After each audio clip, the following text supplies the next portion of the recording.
বর্তমান যুগে দাঁড়িয়ে ক্যামেরা তো দূরের কথা, কোনো একটা লাইট পর্যন্ত তুমি এখানে দেখতে পাবে না। হ্যালো বন্ধুরা, তোমরা সবাই কেমন আছো? আশা করি খুব ভালো আছো। আমার এই ছোট্ট পরিবারে তোমাদের সবাইকে স্বাগতম।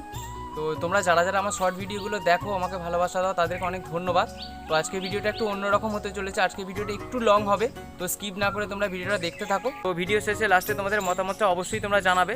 গত কয়েকদিন আগে তোমাদের দেখিয়েছিলাম আমাদের ছোটবেলাকার প্রাইমারি স্কুলের 75তম জন্ম জয়ন্তী। আনন্দ, নাচ, গান সবকিছুর মধ্যে দিনটি বেশ ভালোই কেটেছিল। আর আজকে তোমাদেরকে আমি একটু ঘুরে দেখো বাকি অন্য সময় স্কুল চত্বরের চিত্রটা। আমি যখন এই স্কুলে পড়তাম সালটা 2003-04 হবে। তখন এত মোবাইলও আসেনি আর মানুষও এত আপডেটও হয়নি, কিন্তু স্কুল চত্বরটা ছিল ঝাঁ চকচকে। সেই ক্লাসরুম, সেই স্কুলের মাঠ সবকিছুই ছিল দেখার মতো। কিন্তু এখন সালটা 2025, মানুষ এখন অনেক আপডেট হয়েছে, অনেক কিছু জানতেও শিখেছে, মানুষ এখন অনেক ফাস্ট। তাহলে তো এখন স্কুল চত্বরটা আরো সুন্দর থাকা উচিত। চলো তাহলে তোমাদের দেখাই এখন স্কুলটার কিরকম পরিস্থিতি। স্কুলে ঢোকার মুখে পড়তো এরকম একটা গেট, সেটা এখনো আছে কিন্তু শুধু সিমেন্টের পিলারটা, গেটটা কিন্তু নেই। এখান থেকে শুরু হলো স্কুল চত্বর। সেই আম গাছ, জামরুল গাছ সবই আছে, কিন্তু আগে এর নিচে বসে ও শুয়ে থাকা যেত, কিন্তু এখন আর এগুলোর নিচে দাঁড়ানোও যায় না। কেন, তার কারণ সেটা তোমরা নিজেরা চাক্ষুষ দেখতে পাচ্ছ, সেটা হয়তো তোমাদের আর বোঝাতে হবে না। এই যে এদিকে কোয়ার্টার গুলো দেখছো, এখানে আমরা আগে বেসিক ট্রেনিং দাদা দিদিদের কাছে ক্লাস করতাম।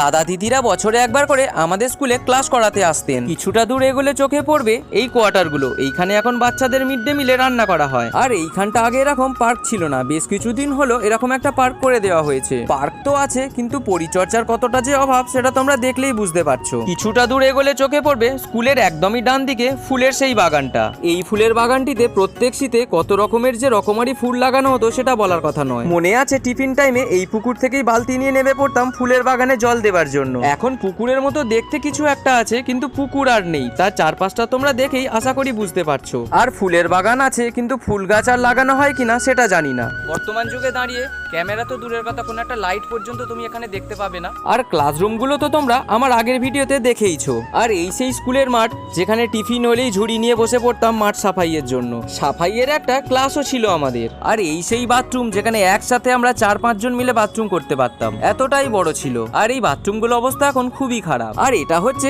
অঙ্গনওয়াড়ি স্কুল বা খিচুড়ি স্কুলও বলতে পারো। না আছে ভালো দরজা, না আছে জানলা, পাখার কথা তো ছেড়েই দাও। একসাথে পড়তাম, হইচই করতাম, খিচুড়ি খেতাম, কিন্তু এখন আর ছাত্র কোথায়? মা বাবারা ভয় আর পাঠাতেই চায় না, যদি কিছু বিপদ হয়। এই জন্যই বোধহয় সেই ব্যাগ নিয়ে হই হই করে একসাথে স্কুল জীবন আর দেখাই যায় না। হয়তো এই জন্যই বোধহয় ইংলিশ মিডিয়াম স্কুলগুলিতে এখন এত কম্পিটিশন। আমার গ্রাম আমার স্কুল, তাই আমি বললাম। হয়তো অনেক গ্রামেই এই একই অবস্থা। সাধারণ মানুষ সাধারণভাবেই বললাম, কেউ যেন কোনো বাজে ভাবে নিও না। আর আমার এই ভিডিওটা যদি ভালো লেগে থাকে তাহলে একটা লাইক করে চ্যানেলটা একটু সাবস্ক্রাইব করে দিও।